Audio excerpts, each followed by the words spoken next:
Al al.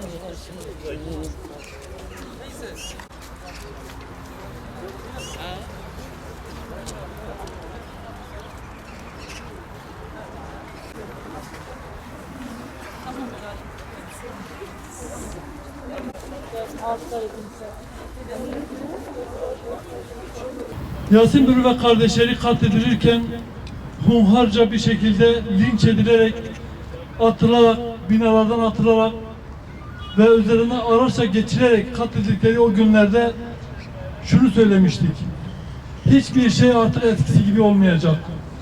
Ve yine şunu demiştik: vahşice katledilen 17 yaşındaki Yasin Börü sizin çocuğunuz olmuş olsaydı böyle duyarsız kalır mıydınız? Maalesef duyarlılık gösteren de oldu ama duyarlılık göstermeyen de oldu. Ve bugün bu dosya karar aşamasına geldi. Hakkın, hakikatin, adaletin yerine gelmesi için bu noktada adalete, yargı makamına çok şey düşüyor.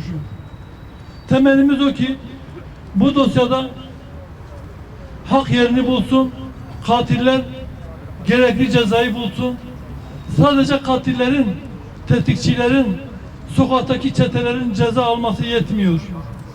Adaletin yerine gelmesi, adaletin yerini bulması için azmettirenlerin de hak ettiği cezayı alması gerekiyor. Yine yardım çağrılarına kulaklarını tıkayıp kolluk görevlilerini oraya göndermeyen, o gençlerin vahşice katledilmesini engellemeyen görevliler de, yetkililer de sorumludur.